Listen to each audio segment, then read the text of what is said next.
Departamento de Ciências da Comunicação, FCSH-UNL. Thank you so much for your very warm welcome. And I must confess that when I got the invitation as a keynote speaker to the next conference in Lisbon, I was first a bit surprised because I'd never attended the next conference before. And the main reason for that was that when looking at programs, I felt that it was, still very much focused on film, and I'm not a film scholar. I'm a broadcast historian, you might say, interested in radio and television, and so I was really pleased to receive this invitation because it's, I think, a sign of the continued effort, as I know it, from Annex to build bridges to other fields of media research. So television mainly, we have seen at this conference that there's a lot of activities going on with television research, but also maybe in the future to even other media like radio.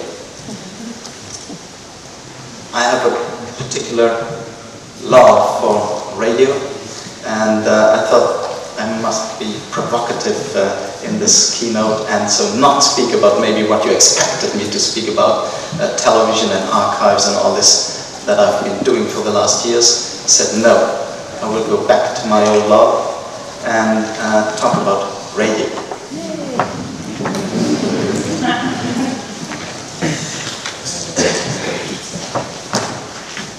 Individual memory, collective memory, public memory, private memory, communicative memory, cultural memory, mediated memory, prosthetic memory, dormant memory, mixed memory, globital memory, entangled memory, post-memory, or even new memory.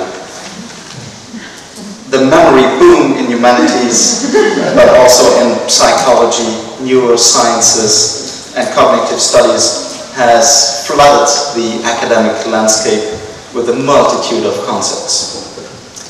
The fluidity and hybridity of the phenomenon of memory is echoed in an impressive multitude of conceptual approaches and theoretical speculations about the physical and metaphysical nature, the individual and social meaning, the cultural and psychological functioning of memory, both as a concept and a real-life phenomenon.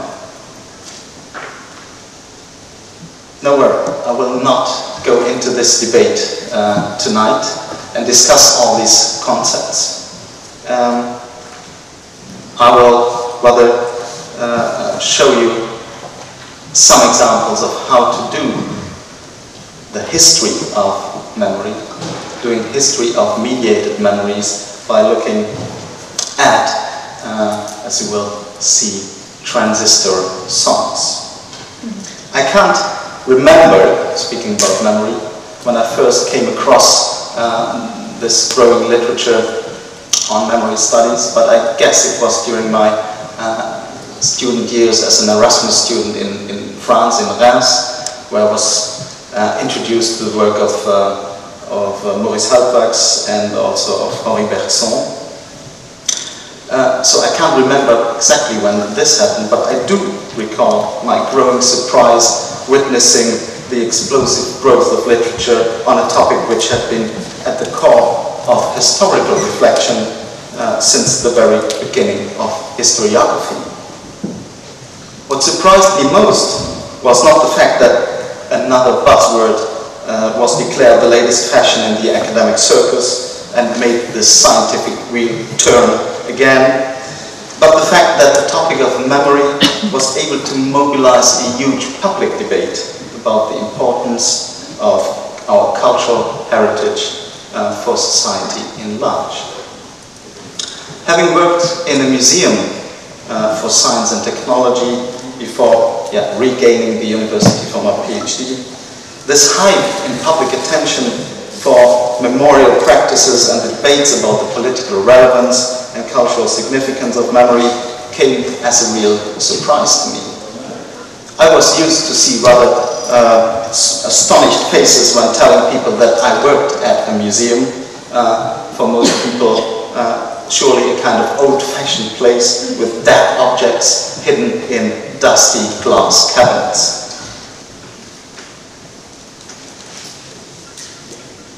I will today go back, as I said, to my first topic of academic research during my master thesis, the transistor radio. But no worries, I won't bore you with kind of autobiographical stories revealing my secret love for these objects, and I would have to confess that I really love old tube radios of the 30s, much more than transistor radios. But I would like this opportunity to talk to you as a starting point for a reflection on how to study the mediated memories of media technologies, which, according to scholars like Elizabeth Churchill, Nancy van House, or José van Dijk, Andrew Hoskins, and others, function as important technologies of memories too. While most works in the emerging field of mediated memory studies so far have concentrated on technologies of recording or capturing the visual or sonic world, lots of studies on photography, on film, on gramophone, tape recorders, and so on. The example of the transistor radio allows shifting the analytical perspective towards technologies of circulation and appropriation of mass-produced media content. In addition, when thinking about the technostalgic world of thousands of enthusiastic radio amateurs and collectors around the world, the topic offers, I think, an interesting opportunity to think about two of the main forces that lie, I think, behind this phenomenon of technostalgia, that is nostalgia and melancholia. My thesis is that I will try to discuss with you tonight that the current hype in technostalgia and other forms of retromania, as Simon Reynolds has called it, can be interpreted as, or might be interpreted as, symptoms of an analog melancholia. I will return to this at the end of my lecture.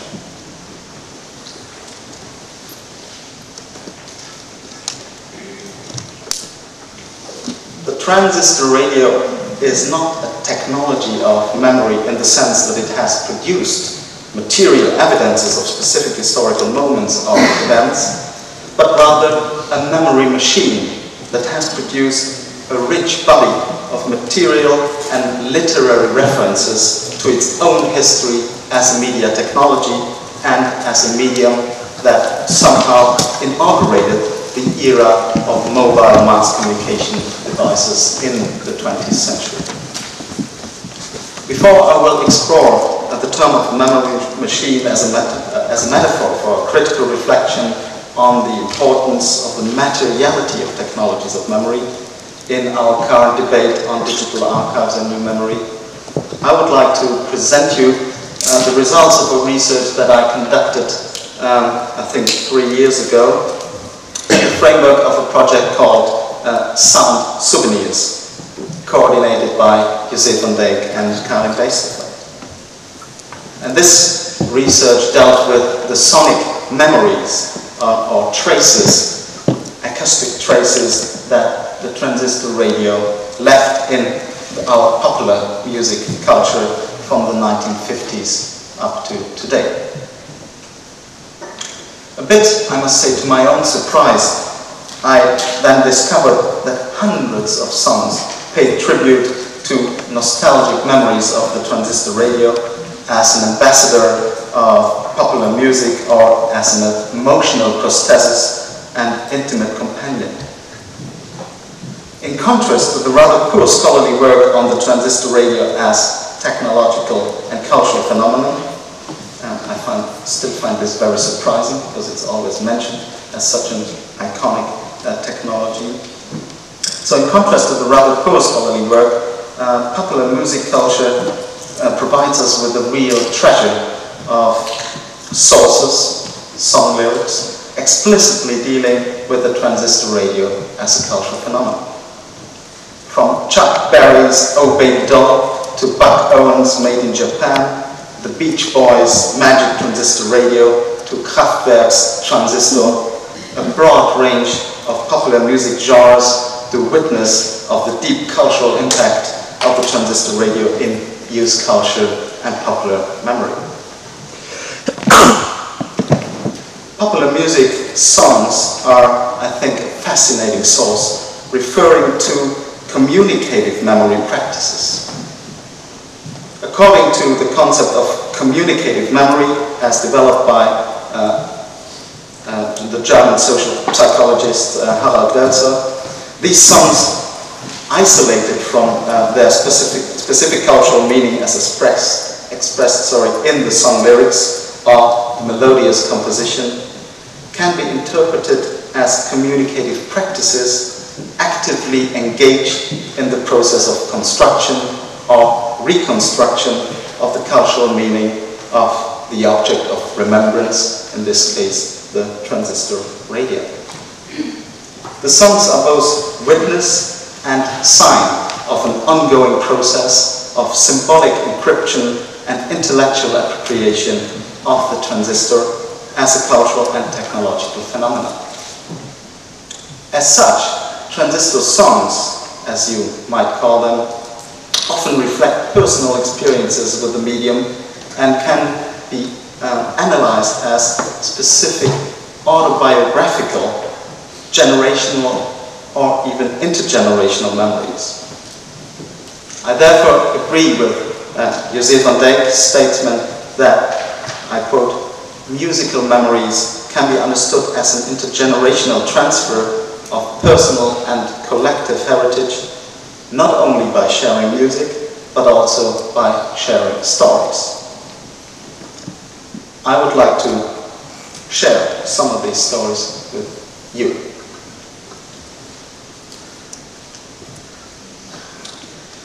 When looking at the representational references to the transistor in the corpus of songs, I was able to select more than 100 songs from the 1950s to now, in all kind of different styles and genres. Here you can't read or see this very well. It's just a print of the database I constructed, listing the musicians or the bands, the titles, and then try to analyze what they were telling, what kind of memories were told in these songs.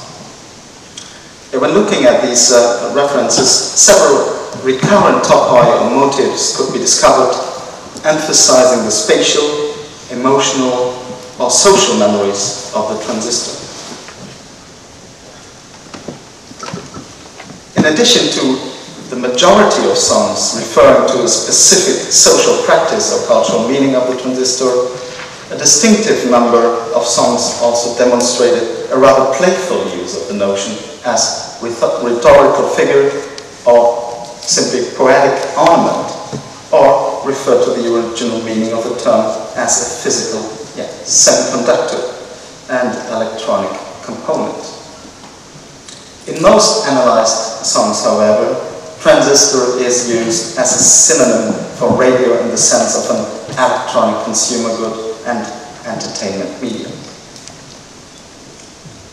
As convincingly demonstrated by Brian Schiffer, the term transistor speedily was loaded with a double meaning, embodying, so in the 1950s, embodying both a techno-scientific and a cultural dimension. As a sign of modernity, the transistor simultaneously epitomized the high-tech image of miniaturization and the symbolic capital of a cultural revolution. During the 50s, Schiffer states, I quote, miniaturization and miniature products would begin to acquire a high-tech image as a result of the missile race and the advent of the transistor. Ever so slowly, the pocket radio would become a more desirable product as a sign of modernity. The shirt pocket radio, or simply the transistor, became a metaphor for freedom and independence. The tiny transistor radio had become the symbol of a generation. It is interesting to notice that in contrast to the advertisements which formed the main body of sources for Schiffer's study, the popular music songs rarely make any explicit reference to the transistor as such a sign of modernity or as a symbol of a generation.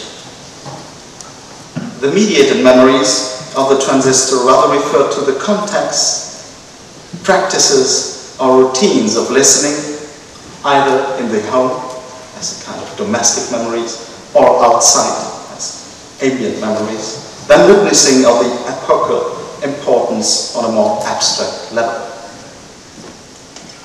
These findings perfectly match with Jérôme Bourdon's study of television memories based on the life stories of television viewers. In his article, Some Sense of Time, Remembering Television, Bourdon states that remembering television is by no means synonymous with remembering television viewing.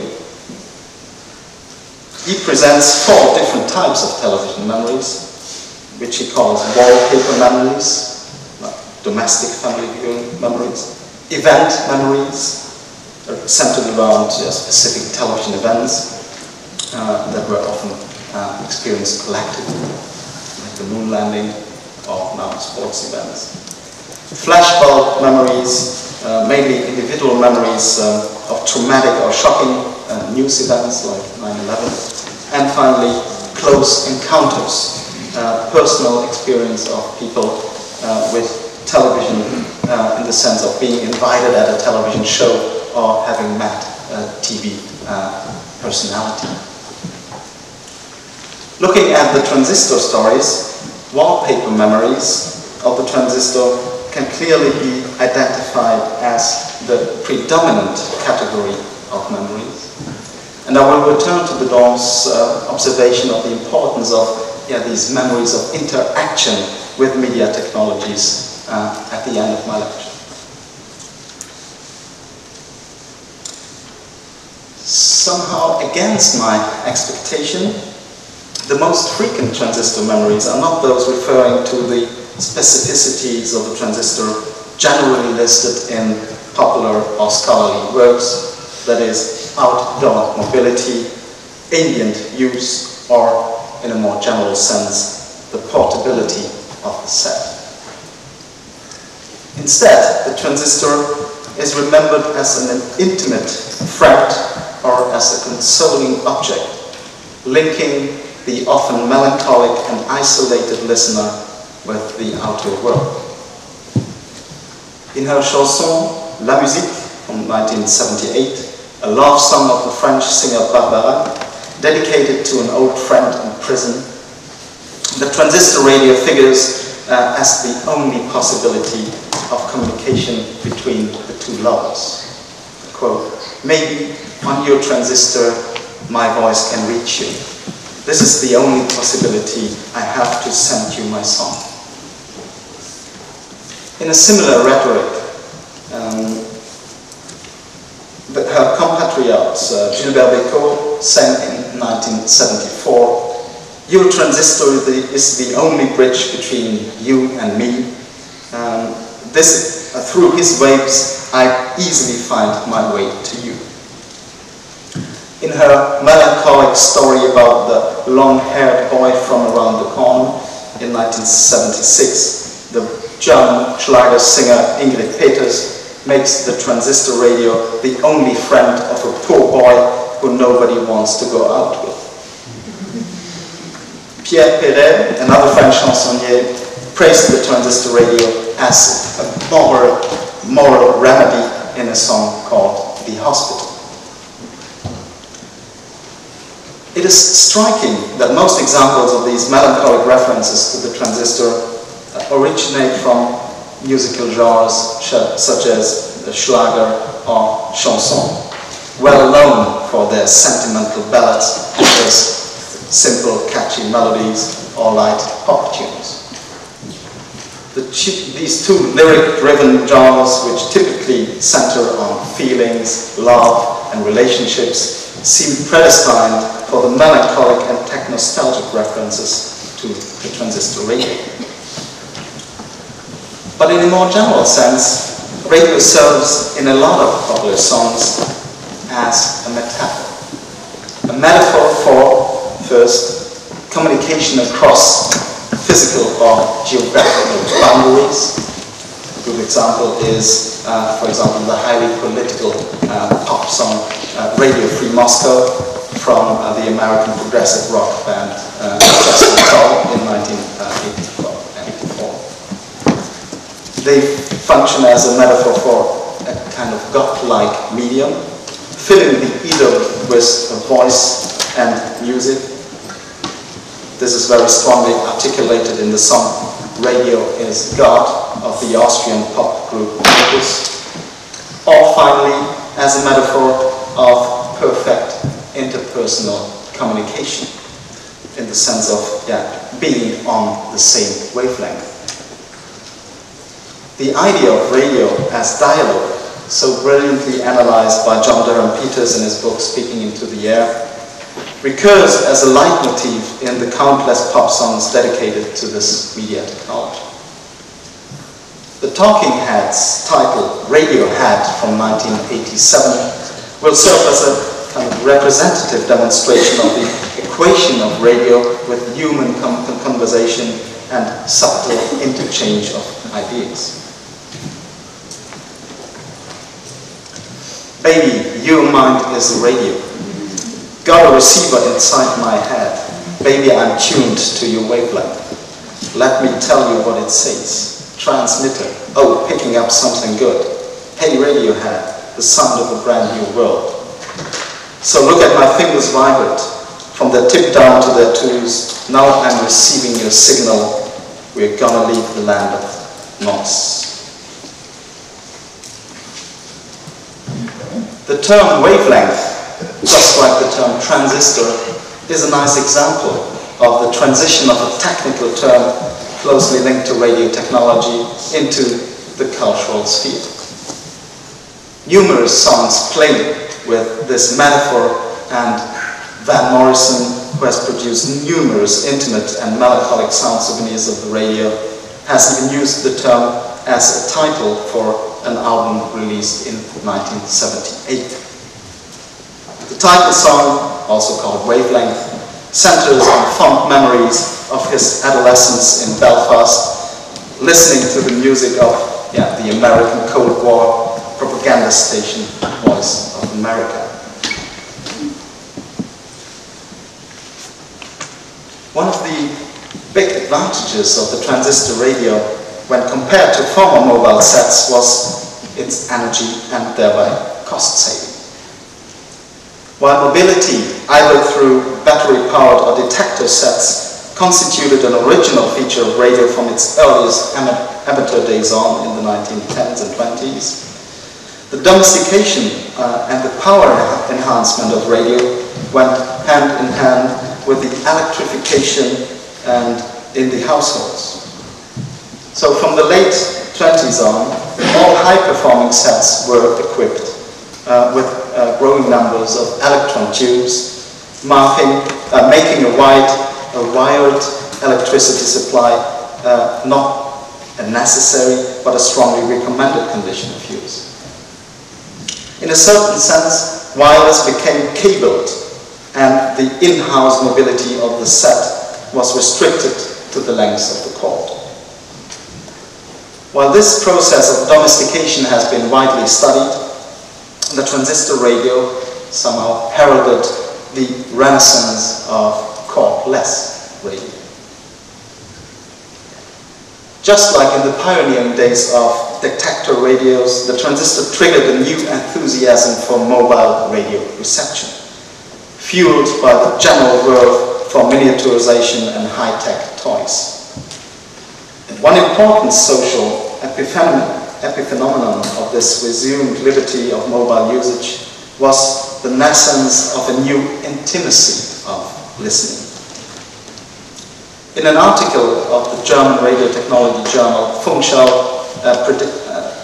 an article in the German radio technology journal Funkschau predicted in 1960 the cordless set permits a more intense and intimate listening again, for example at the breakfast table, in your homely hobby room, or when the housewife carries it to her handcraft corner.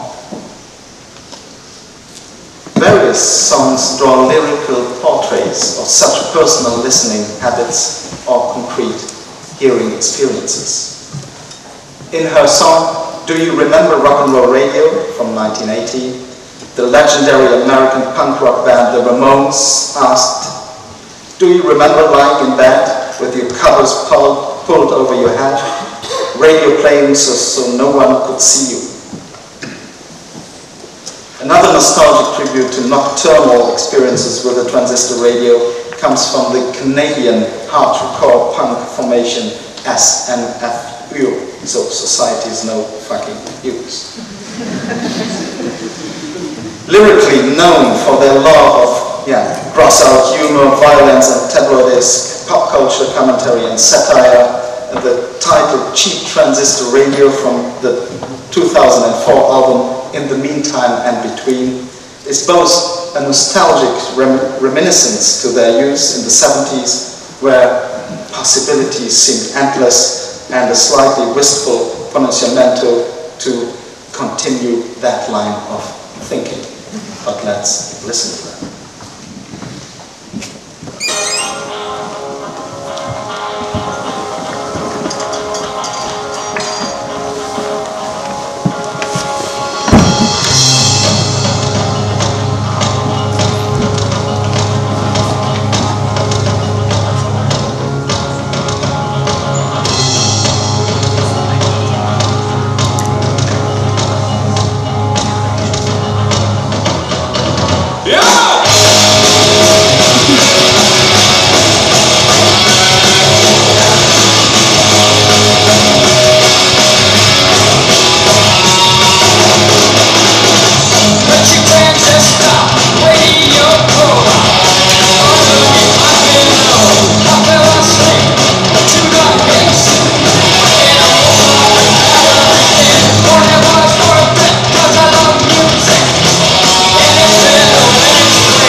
We'll hear other sonic memories in a minute.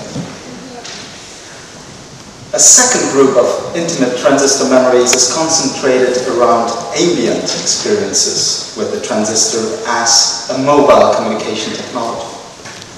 Thanks to the portability of the medium, the transistor became a constant companion, creating a kind of permanent sonic environment. So this is not a phenomenon of the MP3 culture. In most songs describing the feelings of liberty and freedom, the spatial experience, so mobility, is linked to temporal quality. In the songs Magic Transistor Radio from the Beach Boys, Bad Sneakers from Steely Dan, 75, Tata Wayo Wayo from the Cars in 1977, Portable Radio from Hall & Oates in 78, or So ein Sonnentag from Severin in 1982, and so on. specific forms of public and communal listening at beach, for example, made